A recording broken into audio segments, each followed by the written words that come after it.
প্রাচীন গ্রিক রূপকথাকার ঈশপের মাত্র ৯৬ শব্দের একটি দারুণ সাইকোলজিক্যাল গল্পের এই আলোচনায় সবাইকে স্বাগত। প্রতিশোধ নিলে কি আসলেই শান্তি মেলে? চলুন এক কৃষকের প্রতিশোধের এই ক্লাসিক গল্প দিয়ে বিষয়টা বোঝার চেষ্টা করি।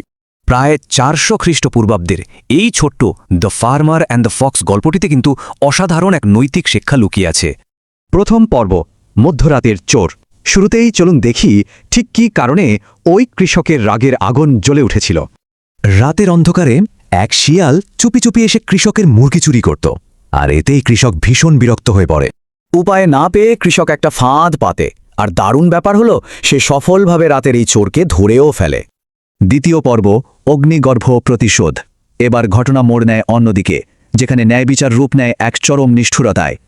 সাধারণ কোনো শাস্তি দিয়ে কিন্তু কৃষকের মন ভরল না। সে ঠিক করল তাকে এক চরম প্রতিশোধ নিতে হবে। সে ফন্দি আটল শিয়ালের লেজে অত্যন্ত দাহ্য কিছু পাটের আঁশ, যাকে টো বলা হয়, সেটা শক্ত করে বেঁধে দেবে।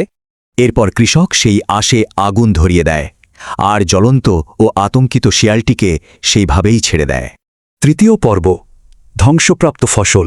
এই প্রতিশোধ পরায়ণ কাজটি কিভাবে খুব দ্রুতই নিয়ন্ত্রণের বাইরে চলে যায়, সেটাই এখন দেখার বিষয়। কিন্তু দুর্ভাগ্যবশত আগুনে ভয় পাওয়া শিয়ালটি সাথে সাথে দৌড় দেয় আর সোজা সেই কৃষকেরই ক্ষেতের দিকে ছুটে যায়। আর ঠিক এই জায়গাতেই বিপত্তি। ক্ষেতের ফসল ছিল একদম পরিণত, শুকনো এবং সহজেই আগুন ধরে যাওয়ার মতো। এই টাইমলাইনটা খেয়াল করলেই বোঝা যায় কিভাবে রাতের ঘটনা সকাল হতে হতেই এক চরম বিপর্যয়ের রূপ নিল। জ্বলন্ত শিয়ালটির কারণে মুহূর্তেই ফসলে আগুন ধরে যায়, আর কৃষকের পুরো ক্ষেত চোখের পলকেই সম্পূর্ণ পুড়ে ছাই হয়ে যায়। চতুর্থ পর্ব, প্রতিশোধের মূল্য। এই ভয়ঙ্কর পরিণতির পেছনের মনস্তাত্ত্বিক শিক্ষাটি আসলে কি? চলুন একটু বিশ্লেষণ করে দেখি। শিয়ালকে সামান্য চুরির শাস্তি দিতে গিয়ে কৃষক কি করল? সে নিজের হাতেই তার সম্পূর্ণ অর্থনৈতিক পতন ডেকে আনল। এই টেবিলটা দেখুন, অন্ধরাগের বশবর্তী হয়ে কাজ করার ফলে কৃষকের শেষমেশ কতটা বিশাল ক্ষতির সম্মুখীন হতে হলো। কয়েকটা মুরগি চুরির বদলা নিতে গিয়ে কৃষক নিজের সম্পূর্ণ সম্পদ হারাল। নিজের ওপরই সবচেয়ে বড় ক্ষতিটা সে ডেকে আনল।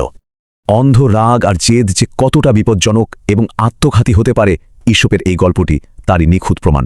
তাই আজ এই প্রশ্নটি রেখে যাচ্ছি, প্রতিশোধের আগুনে কি শেষ পর্যন্ত নিজেরই ফসল পুড়ে ছাই হয়ে যায় না?